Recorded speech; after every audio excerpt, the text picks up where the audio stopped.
हमारे सम्यक अभियान के कार्यकर्ताओं, पदाधिकारियों एवं मीडिया के बंधुओं ने मुझसे इंदिरा ज्योति अभियान के बारे में विस्तार से किंतु कम समय में लोगों के समझ में आ जाए इन बातों को प्रसारित करने हेतु एक वीडियो जारी करने की अपील की। इंदिरा ज्योति अभियान एक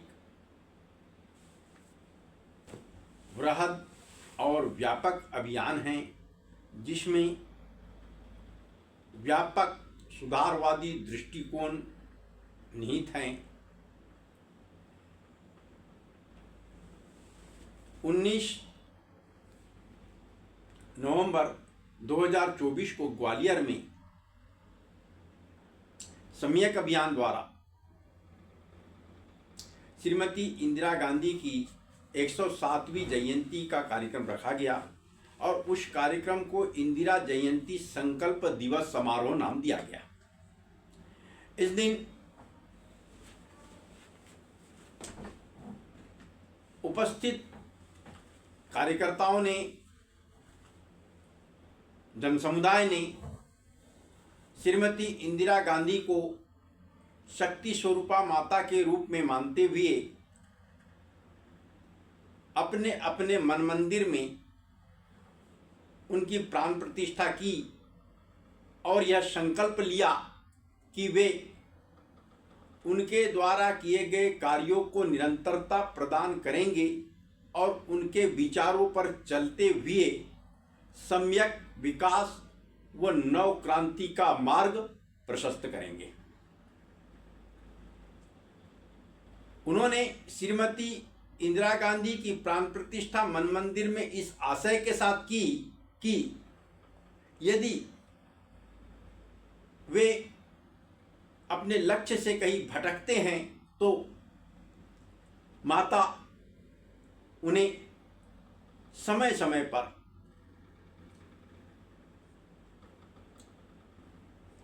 एक शक्ति स्वरूपा के रूप में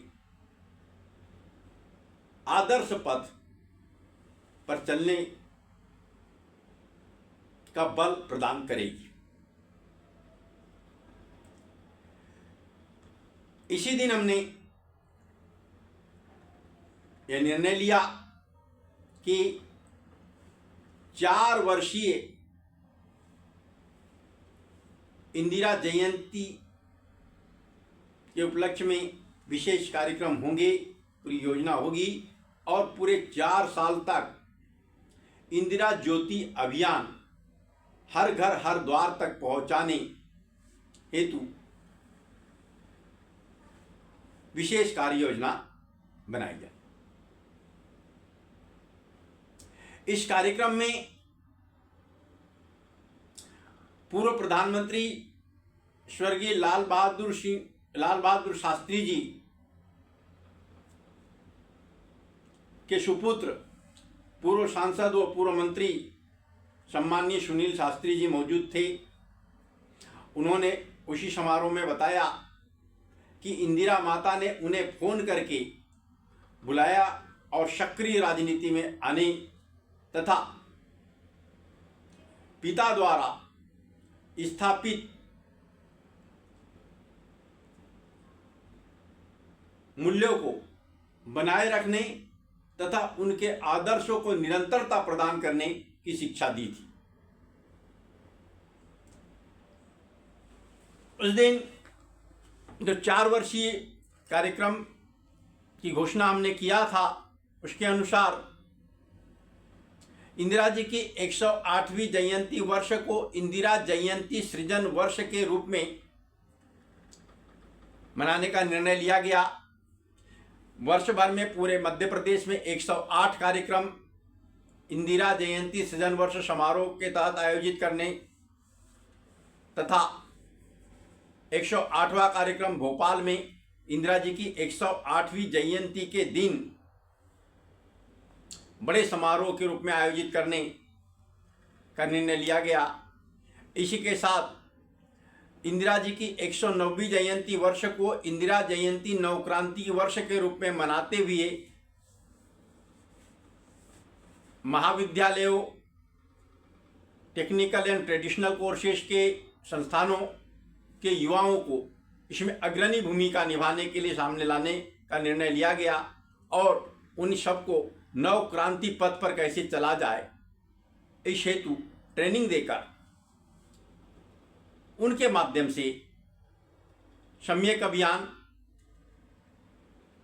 इंदिरा जयंती नव क्रांति वर्ष मनाएगा, ये निर्णय लिया गया। लेकिन इसी साल इसका क्षेत्र केवल मध्य प्रदेश न रखते हुए मध्य प्रदेश के साथ साथ छत्तीसगढ़ और राजस्थान को जोड़ने तथा नव क्रांति वर्ष का समापन अर्थात इंदिरा जी की 109वीं जयंती का कार्यक्रम जयपुर या रायपुर में करने की योजना बनाई गई। इंदिरा जी की 110वीं जयंती वर्ष को इंदिरा जयंती चिंतन वर्ष के नाम से मनाने का निर्णय लिया गया। चिंतन इसलिए कि इंदिरा जी ने उस समय क्या कार्यक्रम शुरू किए थे, कौन से कार्यक्रम अधूरे रहे, आज उनको किस रूप में परिवर्तित करके आगे बढ़ाना है, आज युवाओं की क्या समस्या है, किसानों की क्या समस्या है और देश किन परिस्थितियों का सामना कर रहा है और आगे हमको किस तरीके से 21वीं सदी की चुनौतियों का सामना करते हुए नव क्रांति को प्राप्त करना है। इस विषय पर चिंतन मनन के उपरांत परिवर्तन की ओर बढ़ना है। तो 110वां वर्ष इंदिरा जयंती का मनाने के बाद हम 111वें वर्ष में प्रवेश करेंगे और इंदिरा जयंती 111वां वर्ष जो होगा उसे इंदिरा जयंती परिवर्तन वर्ष के रूप में मनाया जाएगा। ये अत्यंत महत्वपूर्ण वर्ष होगा क्योंकि इसी साल मध्य प्रदेश, छत्तीसगढ़ और राजस्थान में विधानसभा चुनाव होंगे। ये हमारे 4 वर्षीय प्लान इंदिरा जी के जयंती वर्ष के नाम से इंदिरा जी की विचारधारा एवं कार्यों को जन जन तक पहुंचाने के लिए बनाया गया। हमने 19 जनवरी 2025 को भोपाल में इंदिरा ज्योति अभियान का विधिवत शुभारंभ किया। एक चलित इंदिरा ज्योति बनाई गई, उसमें दोनों ओर इंदिरा जी के कार्यों एवं विचारधारा पर केंद्रित सम्यक अभियान द्वारा 2 मई 2022 से संचालित 9 मुद्दों पर चल रहे अभियान के उन मुद्दों को शामिल किया गया, लिखा गया। उसमें इंदिरा जी ने क्या किया, पंचस अर्थात समता, समानता, सम्यकता, स्वाभिमान व सम्मान का जो संदेश इंदिरा जी ने दिया था उन बातों को रेखांकित करते हुए दोनों ओर ज्योति में लगाया गया। सामने की ओर इंदिरा जी की तस्वीर रखी गई और एक ऐसी डिजाइन की गई कि यह इंदिरा ज्योति हर घर हर द्वार तक पहुंच सके। यह इंदिरा ज्योति अभियान और ये इंदिरा ज्योति हर घर हर द्वार तक पहुंचाने का संकल्प पूरे 4 साल का है। 4 साल तक यह निरंतर कार्यक्रम चलता रहेगा और इस कार्यक्रम की पूरी योजना एआईसीसी के मध्य प्रदेश प्रभारी श्री जितेंद्र सिंह जी को समय दी गई। तो उन्होंने कहा कि इससे निश्चित रूप से युवा जुड़ेंगे, किसान जुड़ेंगे और कांग्रेस के पक्ष में अद्भुत वातावरण बनने के साथ साथ सम्यक विकास व नव क्रांति का वातावरण सृजित होगा। इसलिए उन्होंने तत्काल इस आशय का पत्र प्रदेश कांग्रेस कमेटी मध्य प्रदेश को जारी किया और मध्य प्रदेश के प्रदेश कांग्रेस अध्यक्ष जीतू पटवारी जी ने कार्यकर्ताओं के नाम से अपील जारी किया कि वे सम्यक अभियान द्वारा आयोजित इंदिरा ज्योति अभियान के कार्यक्रमों में बढ़ चढ़कर भाग ले और इस कार्यक्रम को सफल बनाएं ताकि कांग्रेस की रचनात्मक दृष्टिकोण को जन जन तक पहुंचाया जा सके। प्रदेश कांग्रेस कमेटी की ओर से पूर्व मंत्री पीसी शर्मा जी को सम्यक अभियान इंदिरा ज्योति अभियान का प्रदेश प्रभारी नियुक्त किया गया। उसके पश्चात हमने प्रत्येक जिले में सम्यक अभियान के समन्वयक नियुक्त किए हैं, ब्लॉक लेवल पर नियुक्ति की गई है, संयोजक हैं, प्रांत प्रमुख है, अलग अलग क्षेत्र में बांटा गया है, एक बड़ा नेटवर्क स्थापित किया गया है और युवाओं के ग्रुप बनाए जा रहे हैं। युवाओं तक उन 9 मुद्दों को पहुंचाया जा रहा है, इंदिरा जी के द्वारा किए गए कार्यों को पहुंचाया जा रहा है, उनकी विचारधारा को पहुंचाया जा रहा है और 21वीं सदी में किस प्रकार की चुनौतियां पैदा हुई है और उन चुनौतियों का सामना किस प्रकार से करते हुए किस तरह से हम सम्यक विकास और नवक्रांति को प्राप्त करेंगे, इसके संबंधित लिटरेचर सोशल मीडिया के माध्यम से पहुंचाया जा रहा है और युवाओं की टीम,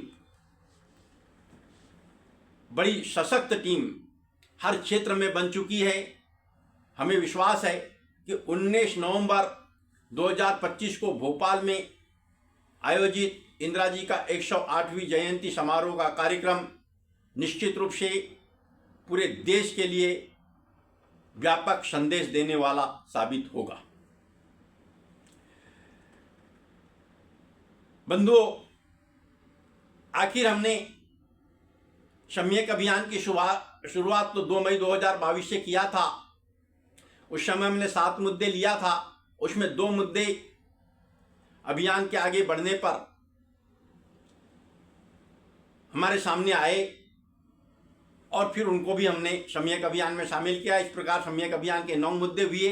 हमने 2 मई 2022 को रीवा में सम्यक अभियान का शुभारंभ करते हुए ही बताया था कि ये सभी मुद्दे श्रीमती इंदिरा गांधी के कार्यों एवं विचारों पर केंद्रित हैं। हमारी आदर्श, हमारी प्रेरणा स्रोत श्रीमती इंदिरा गांधी ही है और हमने ये माना है कि इंदिरा गांधी के कार्य एवं विचार ही 21वीं सदी में न केवल प्रासंगिक है बल्कि आगे का मार्ग भी प्रशस्त कर सकते हैं।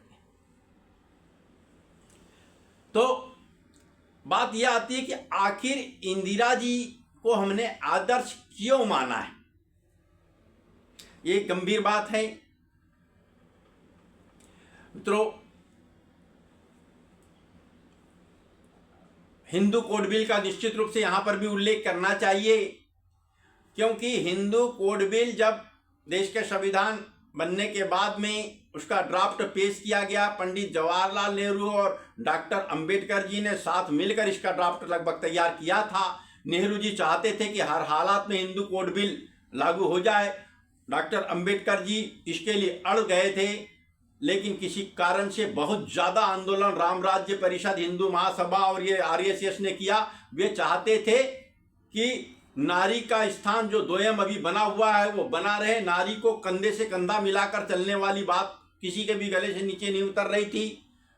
बहुपत्नी प्रथा को समाप्त करना भी वे बर्दाश्त नहीं कर पा रहे थे।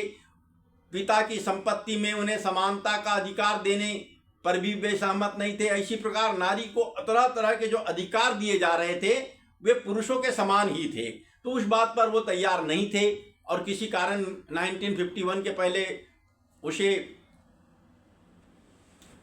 पारित नहीं कराया जा सका। लेकिन नेहरू जी ने संकल्प लिया कि सरकार बनते ही वे इस पूरे विधेयक को 5-6 भागों में बांटकर पारित करा लेंगे और 1956 तक 6 भागों में बांटकर हिंदू कोड बिल को पारित करा दिया गया। महिलाओं के लिए अत्यंत महत्वपूर्ण और आज भी प्रासंगिक और लंबे समय तक प्रासंगिकता बरकरार रखने वाले, उनके विकास के लिए मार्ग प्रशस्त करने वाले सारे प्रावधान उस हिंदू कोड बिल के भिन्न भिन्न भागों में जो पारित किए गए विधेयक से मिल चुके हैं। श्रीमती इंदिरा गांधी ने बहुत बारीक अध्ययन किया था। उन्होंने स्वतंत्रता संग्राम के समय भी वानर सेना बनाया था, उन्होंने स्वतंत्रता संग्राम में भाग ली थी। उन सब जानती हैं उनके पिता ने, उनके दादा ने क्या स्वतंत्रता संग्राम में योगदान दिया था और देश के जितने महापुरुष थे वो राष्ट्रीय आंदोलन के समय उन्होंने क्या योगदान दिया था वो भली भांति जानती थी। और उन्हें ये मालूम था कि देश में समानता की बात करना, आर्थिक और सामाजिक रूप से समानता की बात करना,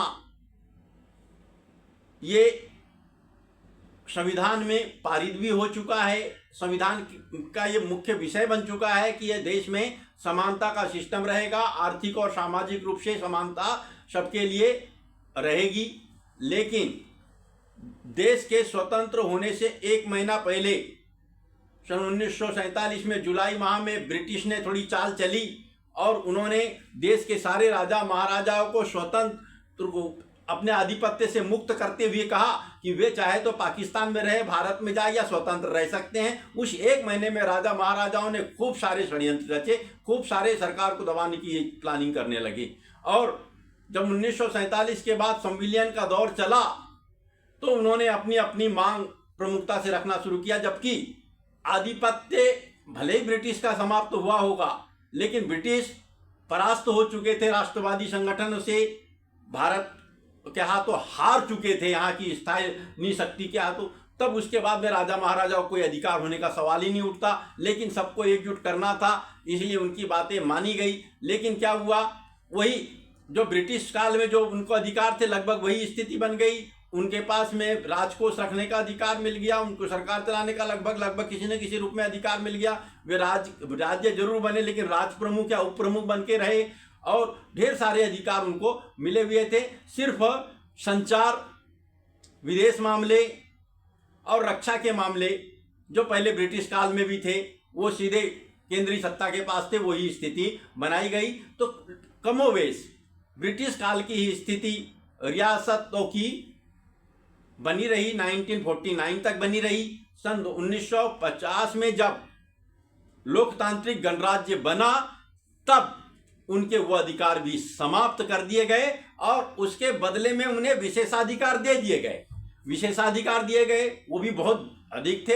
एक प्रकार से उनकी सत्ता को बरकरार रखा गया और उन्हें राजभत्ता दिया गया और अलग अलग राजा की पदवी के अनुसार, उनके राजस्व के अनुसार उनको तोपों की सलामी का एक अलग अलग ग्रेड ब्रिटिश के समय बनाया गया था। उसके आधार पर उनका कद निर्धारित था। वो एक प्रकार से देश की समानतावादी व्यवस्था, सामाजिक और आर्थिक क्षमता का जो विचार था, वो सब जो संवैधानिक प्रावधान था उसके विपरीत था। इंदिरा जी इस बात से सख्त नफरत करती थी, शुरू से ही उन्होंने कई बार इसकी बात उठाई थी। लेकिन सब 1966 में इंदिरा जी प्रधानमंत्री बनी तब मध्य प्रदेश के पचमढ़ी में युवक कांग्रेस बहुत अधिक अस्तित्व में उस समय नहीं आया था, लेकिन युवक कांग्रेस के नाम पर संगठन लगभग बन रहे थे और उनके सम्मेलन भी हो रहे थे और उनको एक प्रकार से भीड़ जुटाने के लिए या वातावरण निर्माण के लिए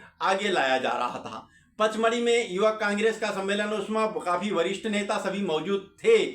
उस समय में पंडित द्वारिका प्रसाद मिश्र ने केंद्रीय नेताओं के सामने उस बैठक में कहा कि मध्य प्रदेश में सामंतशाही व्यवस्था के कारण अपेक्षित विकास नहीं हो पा रहा है, हमारा प्रगति पथ कहीं ना कहीं अवरुद्ध हो रहा है। और उन्होंने पूर्व राजा महाराजाओं की मनमानी और सामंतों की मनमानी पर जमकर प्रकाश डाला।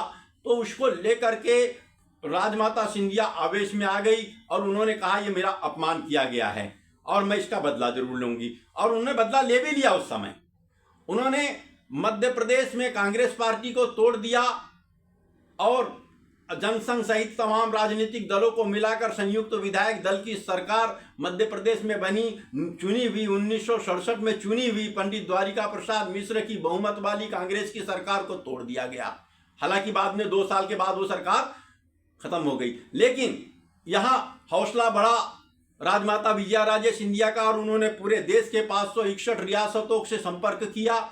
उनके पूर्व राजा महाराजाओं से संपर्क करते हुए इंदिरा जी को घेरने की प्लानिंग बनी। और तो और जो प्रिवी पर्स मिल रहा था राजा महाराजाओं को, वो कहीं ना कहीं आरएसएस अर्थात जनसंघ को दिया जाने लगा। इनको जनसंघ के हाथ मजबूत किए जाने लगे ताकि ये इंदिरा जी को घेरा जा सके। और कांग्रेस में धीरे धीरे कला शुरू हुआ। किस प्रकार शुरू हुआ?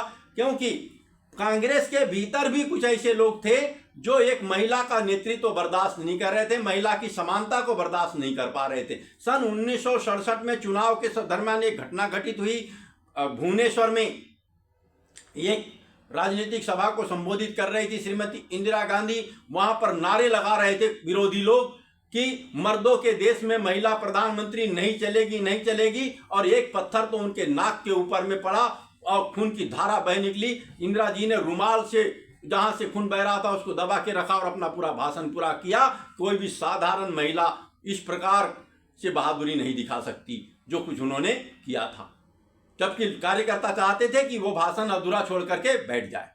उसके पश्चात श्रीमती इंदिरा गांधी ने 1967 में ही सार्वजनिक रूप से अपने विचार रखी कि पूर्व राजा महाराजाओं एवं सामंतों को जो अधिकार मिले हुए हैं वे समता और समानता का जो व्यवस्था संविधान में है उसके विपरीत है, उन अधिकारों को समाप्त करना होगा, उनकी ये घोषणा थी। तब पूरे राजा महाराजा और लगभग पूंजीपति वर्ग उनके खिलाफ हो गया। और 1969 में जब मोरारजी भाई देसाई का से वित्त मंत्रालय छीना गया तो उसके बाद कांग्रेस लगभग दो भागों में बट गई, कांग्रेस ओ और कांग्रेस आर बन गई। और श्रीमती इंदिरा गांधी ने इसी बीच अन्य कम्युनिस्ट पार्टी और अन्य सबका सहयोग लेकर के सरकार चलाई, लेकिन इस बीच में उन्होंने बैंकों के राष्ट्रीयकरण का निर्णय ली। बैंकों के राष्ट्रीयकरण का विधेयक पारित हुआ। राजा महाराजाओं के प्रिवी पर्स और विशेषाधिकार को समाप्त करने के लिए बिल लाया गया। वो राज्यसभा में एक मत से पारित नहीं हुआ, लेकिन इंदिरा जी ने हार नहीं मानी और 5 सितंबर 1969 को उन्होंने अध्यादेश जारी करके राजा महाराजाओं के प्रिवी पर्स और विशेषाधिकार समाप्त कर दिए। लेकिन कुछ लोग न्यायालय चले गए और न्यायालय सुप्रीम कोर्ट ने उस अध्यादेश को ही गलत निरूपित कर दिया। लेकिन फिर भी इंदिरा जी ने हार नहीं मानी।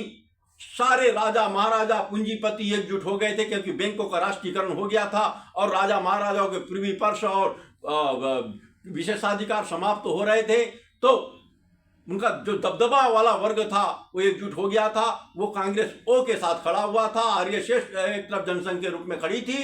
तब श्रीमती इंदिरा गांधी ने असली और नकली कांग्रेस कौन सी है इसका दौर चला और आखिर करके इंदिरा जी ने गरीबी हटाओ का नारा दी। उनके कार्यक्रम इतने प्रभावशाली थे कि लोगों को समझ में आए। और ये जो राजा महाराजा इतने प्रभावशाली होते हुए भी, हालांकि मध्य प्रदेश में 15 सीटों में ये राज परिवार के लोग चुनाव जीते थे, लेकिन फिर भी बाकी क्षेत्रों में उनकी बात नहीं सुनी गई। और गाय बछड़ा चुनाव चिन्ह के साथ उन्होंने कांग्रेस आर को ही असली कांग्रेस के रूप में सत्ता में लाया। 352 सदस्य कांग्रेस के चुनाव जीते थे और उसके बाद उन्होंने तत्काल सत्ता में आते ही राजा महाराजाओं के प्रिवी पर्स और विशेषाधिकार समाप्त करने का विधेयक लाई और विधेयक पारित हुआ। और वो इस देश में जो दोहरी शासन व्यवस्था एक प्रकार से अप्रत्यक्ष रूप से राजा महाराजाओं की भी चल रही थी वो समाप्त हो गई। और जो देश पर भार पड़ रहा था 28.13% जो बजट की राशि थी वो सिर्फ प्रिवी पर्स में जा रही थी, वो खत्म हुई। उसके बाद दिसंबर माह आते तक पाकिस्तान का उथल पुथल वाला दौर ज्यादा हो गया। पाकिस्तान किसी न किसी रूप में हमला करने की स्थिति में था। इंदिरा जी ने देखा कि ये बार बार का पाकिस्तान का नाटक बंद करना है, इसको 2 टुकड़ों में बांट देना है, क्योंकि भारत पश्चिम और पूर्वी दोनों वो छोर से घिरा हुआ था। तो श्रीमती इंदिरा गांधी एक कार्य योजना बना रही थी, सेना सोच रही थी और शक्ति जुटाने के बाद में इस ओर बढ़ेंगे, लेकिन तब तक अमेरिका के सहयोग से पाकिस्तान ने हमला कर दिया और इंदिरा जी ने उनका पलट करके जवाब उनके पाकिस्तान में घुस कर देने का निर्णय ली। लेकिन इस निर्णय पर आने के पहले उन्होंने मर्यादा क्या होती है वो बताई। उन्होंने अटल बिहारी वाजपेयी जी को बुलाया और उनसे कहा कि मैं चाहती हूं कि इस महत्वपूर्ण और संवेदनशील विषय पर मेरी गुरु गोलवलकर जी से चर्चा हो। मैं सेना के प्लेन से आप चाहती हूं कि आप संघ कार्यालय जाए और मेरी गुरु गोलवलकर जी से बात कराए। वहां हॉटलाइन फोन की व्यवस्था कर दी गई है। अटल जी गए, गुरु गोलवलकर जी से बात कराई और गुरु गोलवलकर जी ने इंदिरा जी की बात सुनकर प्रसन्न होते हुए कहा कि तुम दुर्गा की अवतार हो और तुम ही ये काम कर सकती हो।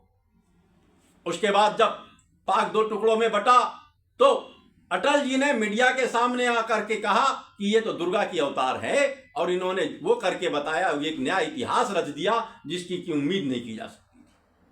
तो उसके बाद पूरे देश ने श्रीमती इंदिरा गांधी को दुर्गा के अवतार के रूप में मानना शुरू कर दिया और आज भी अधिकांश लोग उन्हें दुर्गा का अवतार मानते हैं और मैं तो मानता ही।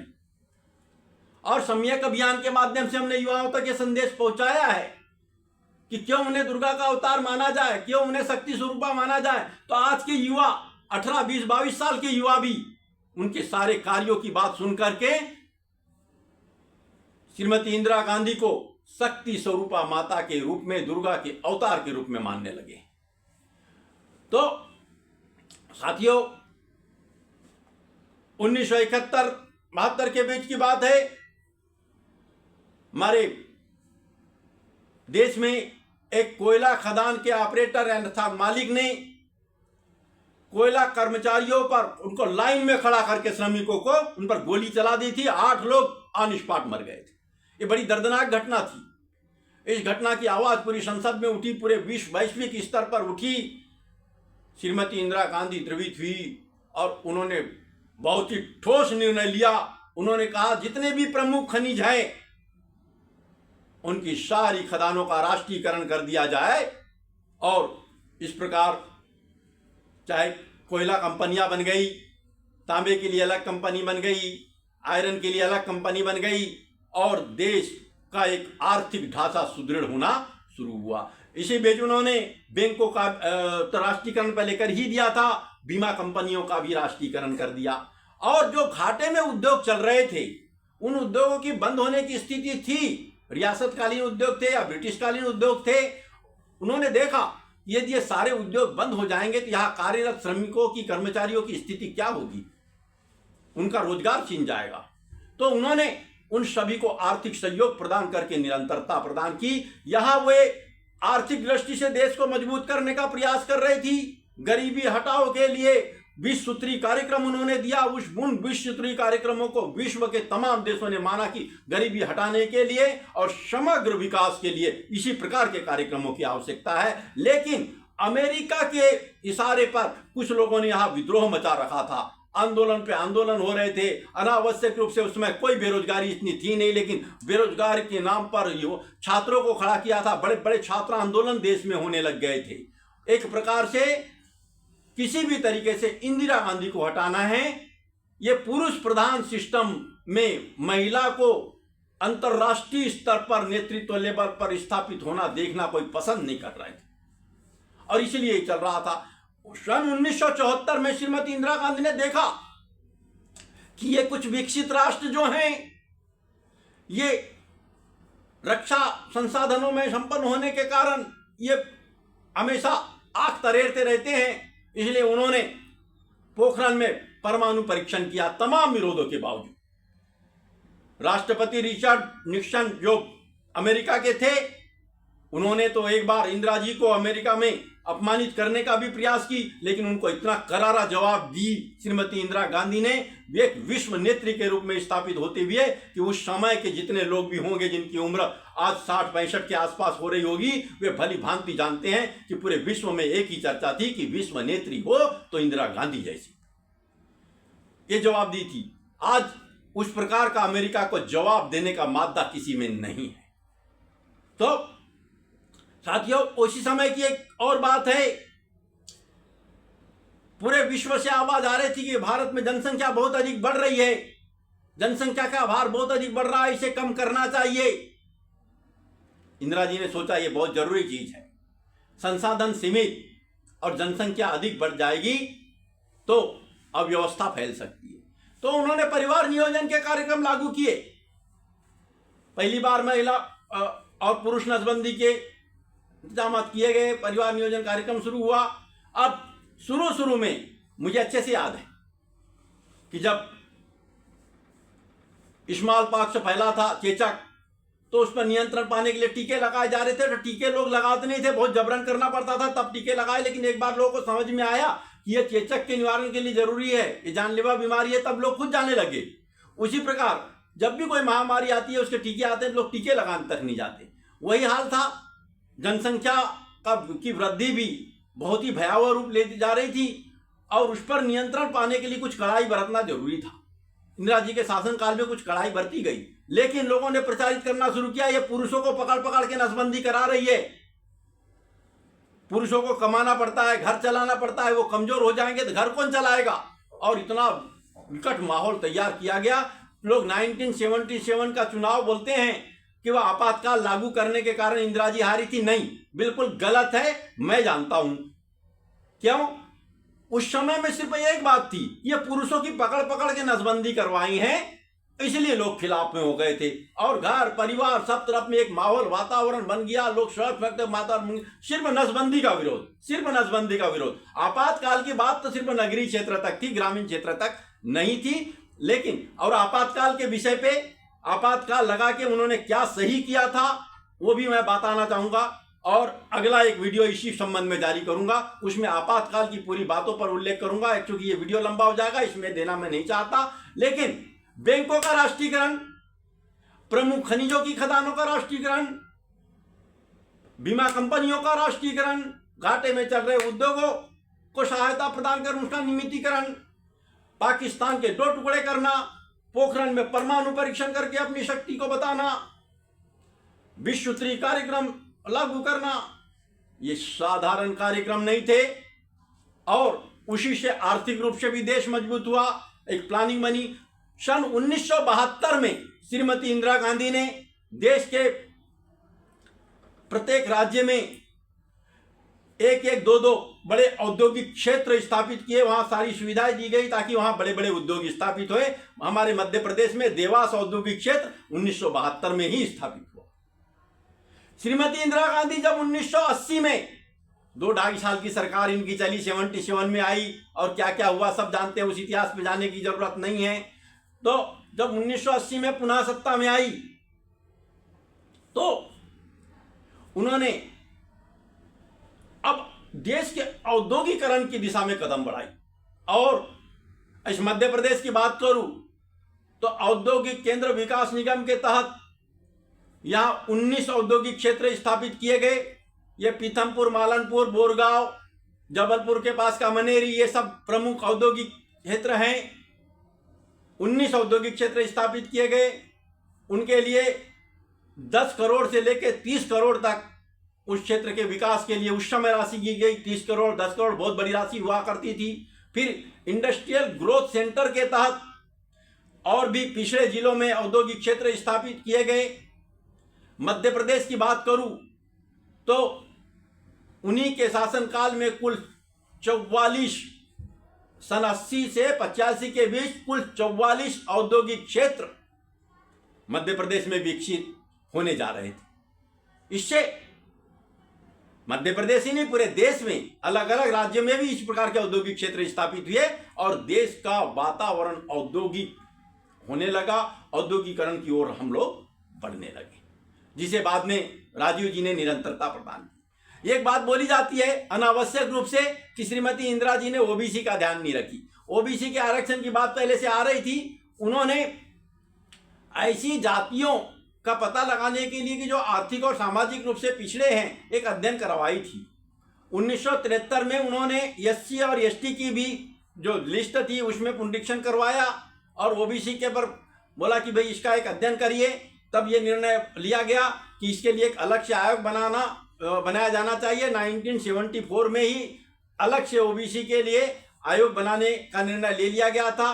किसी कारण से उत्पन्न राजनीतिक परिस्थितियों के चलते उसका गठन नहीं हो पाया। फिर 1979 में वो बना और आयोग, मंडल आयोग बना और उसके बाद में ओबीसी के लिए जो एक सिफारिश की गई, राजीव जी ने उसमें कुछ कमी पाया था। उन्होंने बोला जातिगत जनगणना पहले जरूरी है, बिना जातिगत जनगणना किए सभी समाज को समानता के हक देना संभव नहीं है। तो श्रीमती इंदिरा जी ने, अभी मैं इंदिरा जी की बात कर रहा हूं कि श्रीमती इंदिरा जी ने इतने सारे कार्य किए, ऐसी व्यवस्था बनाई जिससे कि देश प्रगति पथ पर न केवल उस समय चला, आगे भी निरंतर चलता रहेगा। हरित क्रांति की बात करें, हरित क्रांति की शुरुआत लाल बहादुर शास्त्री जी के समय में हुई थी, शुरुआत हुई थी, लेकिन अचानक वो हमारे बीच नहीं रहे और उसके बाद ने हरित क्रांति के कार्य को आगे बढ़ाना पड़ा। उन्होंने सॉइल टेस्ट के लिए चलित लेब बनाई, सॉइल टेस्ट के लिए बहुत सारे लेब बनाए गए। बेल्जियम आदि से बीज आ रहा था तो उस पर बड़ा भारी हल्ला मचाया। इन्होंने प्रायोजित रूप से किसानों को भड़काया कि विदेशों का बीज आएगा, यहाँ की धरती संभाल नहीं पाएगी, विदेशों से खाद बीज आदि खाद का उपयोग, रासायनिक खाद का उपयोग किया जाएगा, जमीन बर्बाद हो जाएगी और बड़े बड़े आंदोलन होने लगे। लेकिन इंदिरा जी डरी नहीं और इतने ठोस कदम कृषि के क्षेत्र में की कि कृषि क्रांति भी उन्हीं की देन है और किसानों को उपज का सही दाम मिले। इसलिए उन्होंने न्यूनतम समर्थन मूल्य आयोग उसी समय बनाया, उनके प्रधानमंत्रित्व काल में बना। और बाद में उन्होंने देखा कि न्यूनतम समर्थन मूल्य आयोग भी अधूरा है, तो उन्होंने सन 1984 में यह निर्णय लिया कि इस न्यूनतम समर्थन मूल्य आयोग का नाम न्यूनतम समर्थन एवं लागत मूल्य आयोग कर देना चाहिए, ताकि लागत के अनुपात में समर्थन मूल्य घोषित किया जाए, जिसकी मांग अभी बार बार उठ रही है। ये इंदिरा जी ने उसी समय लिया था और उस निर्णय को अमली जामा हमारे राजीव गांधी ने पहनाया था। राजीव गांधी ने न्यूनतम समर्थन एवं लागत मूल्य आयोग का गठन किया था, जिसे बाद में 1999 में पुनः बदलकर न्यूनतम समर्थन मूल्य आयोग कर दिया गया, लागत शब्द हटा दिया गया, जबकि स्वामीनाथन ने उसमें न्यूनतम समर्थन एवं लागत मूल्य आयोग ही नाम देने की सिफारिश की थी। तो श्रीमती इंदिरा गांधी ने तो बहुत ही ठोस कदम उठाए थे और वो केवल उस समय के लिए ही प्रासंगिक नहीं थे, आज भी प्रासंगिक है, आगे भी प्रासंगिक रहेंगे।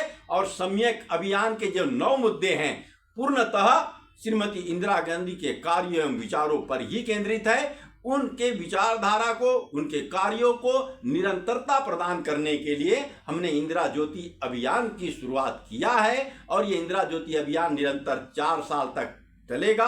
हर घर हर द्वार तक हम इंदिरा जी के कार्यों एवं विचारों को पहुंचाने के साथ साथ सम्यक अभियान के 9 मुद्दों को पहुंचाएंगे और निश्चित रूप से हम 21वीं सदी की चुनौतियों का सामना करते हुए सम्यक विकास व नव क्रांति को प्राप्त करेंगे।